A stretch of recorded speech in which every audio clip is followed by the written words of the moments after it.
नमस्कार, राजस्थान 10 बजे में आप सभी का बहुत स्वागत है और आपके साथ मैं हूं दीपा। फिलहाल शुरू करते हैं संभागवार बड़ी खबरों का सिलसिला। अलग अलग संभागों से हमारे रिपोर्टर आप तक बड़ी खबरें पहुंचाने के लिए जुड़े हुए हैं। सबसे पहले रुक करते हैं जयपुर संभाग का, जहां की आज की बड़ी खबर आप तक पहुंचा रहे हैं हमारे संवाददाता के वशिष्ठ।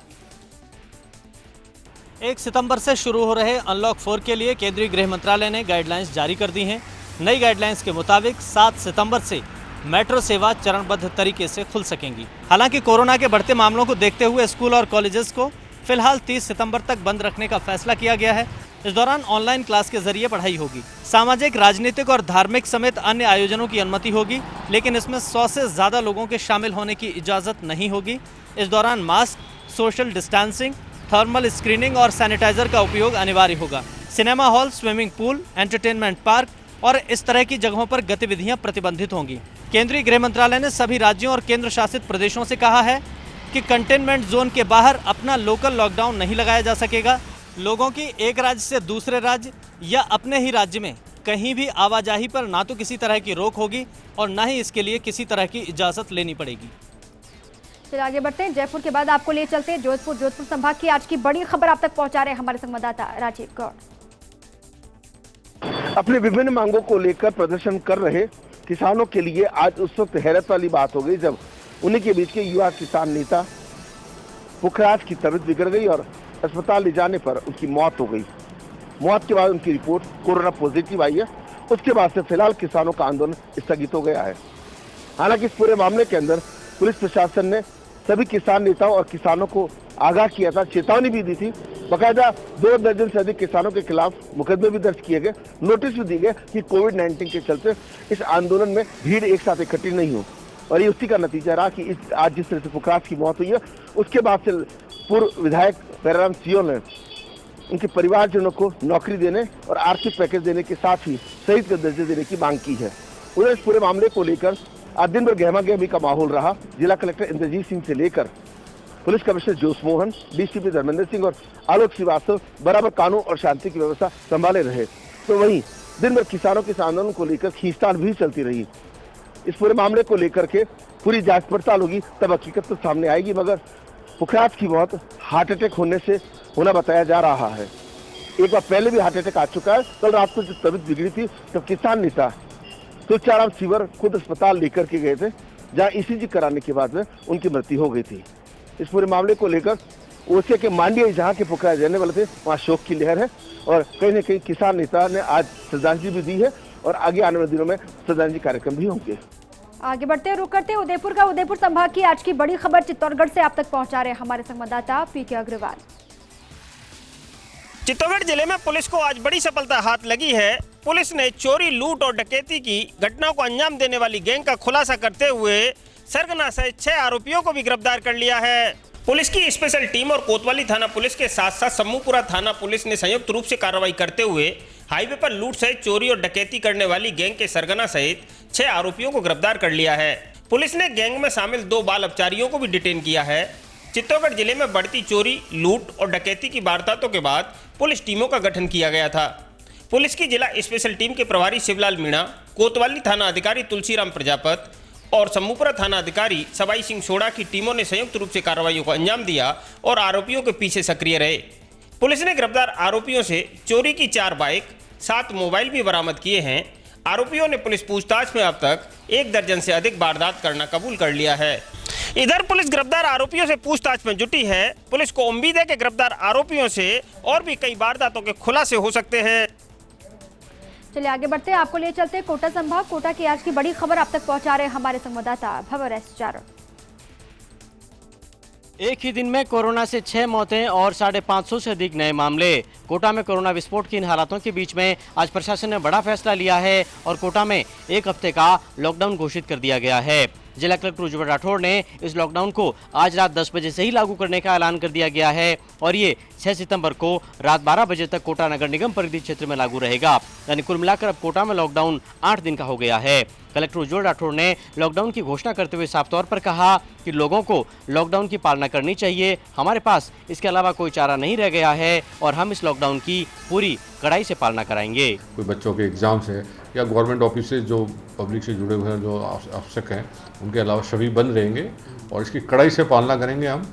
और ये असुविधा लोगों को रहेगी, लेकिन कोई प्रशासन के पास अब विकल्प नहीं रहा। अगर अब हमने लापरवाही की तो लोगों के स्वास्थ्य से खिलवाड़ होगा और हम स्ट्रिक्टली पालन करेंगे और कोटा के शहरवासियों से भी कहेंगे कि आप इसकी गंभीरता को समझें और प्रशासन को कोरोना की इस महामारी में लड़ने में सहयोग करें। और इस बीच उद्देश मंत्री शांति धारीवाल ने भी गृहनगर कोटा के हालातों की समीक्षा की है। उन्होंने पुलिस प्रशासन के साथ ही चिकित्सा अधिकारियों से भी बातचीत की है। बाद में विदेश मंत्री के निर्देश पर कलेक्टर उज्जवल राठौड़ ने एक संशोधित आदेश भी जारी किया है, जिसके तहत कल कोरोना लॉकडाउन के बावजूद भी दोपहर 2 बजे तक भी किराने की सारी दुकानें खुली रहेगी। विदेश मंत्री ने अपने गृहनगर के लोगों से अपील की है कि लोग चौक मोहल्लों से लेकर के बाजारों तक में ज्यादा जमघट नहीं लगाएं और किराना समेत बाकी आवश्यक सामान आराम से जाकर के बाजारों में कल दोपहर तक भी खरीद लें। साथ ही धारीवाल ने लोगों से लॉकडाउन की पालना करने और कराने में प्रशासन का सहयोग करने की अपील की है, क्योंकि कोटा में अब हालात कम्युनिटी स्प्रेड जैसे हो चुके हैं।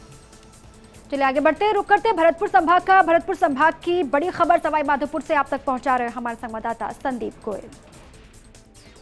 सवाई माधोपुर जिला पुलिस ने रणथंभौर क्षेत्र में स्थित टाइगर मून रिसोर्ट में छापा मारकर एक रेप पार्टी का भंडाफोड़ किया है। कार्रवाई के दौरान पुलिस ने 34 महिला और पुरुषों को गिरफ्तार किया है, जो कि कैसीनो स्टाइल में जुआ खेलते हुए पाए गए थे। जिला पुलिस अधीक्षक सुधीर चौधरी ने बताया कि रणथंभौर रोड स्थित होटल टाइगर मून रिसोर्ट में रेप पार्टी के आयोजन की सूचना जिला विशेष टीम के जरिए मिली थी, जिस पर पुलिस टीम ने होटल टाइगर मून में छापा मारा। कार्रवाई के दौरान 26 पुरुष और 8 महिलाओं को कैसीनो कॉइन्स पर दाव लगाकर जुआ खेलते हुए और रेप पार्टी करते हुए पाए जाने पर गिरफ्तार किया गया। पुलिस ने करीब 2.25 लाख रुपए की नकदी के साथ ही करीब 3,500 कैसीनो कॉइन भी बरामद किए, जिनकी कीमत करीब 30 लाख रुपए बताई जा रही है। पूछताछ के दौरान सामने आया कि जयपुर निवासी अशफाक और अजहर ने रेप पार्टी का आयोजन किया था। रेप पार्टी में प्रति व्यक्ति 25-25 हज़ार रुपये लेकर कॉइन्स पर दाव लगाकर जुआ खिलाया जा रहा था। गिरफ्तार किए गए सभी आरोपी पुरुष जयपुर के निवासी हैं। इसके साथ ही गिरफ्तार की गई महिलाएं और युवतियां जयपुर व अन्य राज्यों की निवासी हैं। हालांकि पुलिस द्वारा टाइगर मून रिसोर्ट की रेप पार्टी में महिलाओं के उपस्थित होने के कारणों की जांच करने की बात कही जा रही है, लेकिन रेप पार्टी और कैसीनो खेलने के साथ ही वेश्यावृत्ति होने जैसी संभावनाओं से इनकार नहीं किया जा सकता है। वहीं कार्रवाई के 20 घंटे बाद मामले का खुलासा होने से लोगों के बीच चर्चाओं का बाजार गर्म रहा। चलिए आगे बढ़ते हैं, आपको ले चलते हैं अजमेर संभाग की आज की बड़ी खबर नागौर से आप तक पहुंचा रहे हैं हमारे संवाददाता यूनुस। अजमेर संभाग की बड़ी खबर कोरोना महामारी के बढ़ते दायरे से संभाग के नागौर जिले के मेड़ता उपखंड के विधायक के परिवार भी कोरोना की चपेट में आए। वहीं विधायक के पति सहित नागौर एसडीएम कार्यालय के 10 कार्मिक भी कोरोना से संक्रमित पाए गए हैं। पिछले कुछ दिनों से नागौर जिले में कोरोना संक्रमण के मामले लगातार बढ़ते जा रहे हैं। आज भी जिले में कोरोना संक्रमण के रिकॉर्ड 85 नए मामले सामने आए। नागौर से 25, मुंडवा से 33, डेगाना से 17, मेड़ता से 5, लाडनू से 3 और परबसर से 1 कोरोना संक्रमित मरीज सामने आए।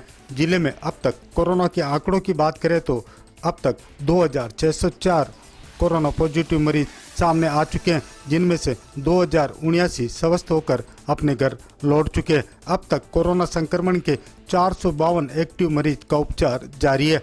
नागौर जिले में 42 कोरोना संक्रमण मरीजों की उपचार के दौरान मौत हो चुकी है। वहीं आज मेड़ता विधायक के पति भी कोरोना पॉजिटिव पाए गए हैं। मेड़ता विधायक सहित पूरे परिवार की कोरोना जांच की गई थी।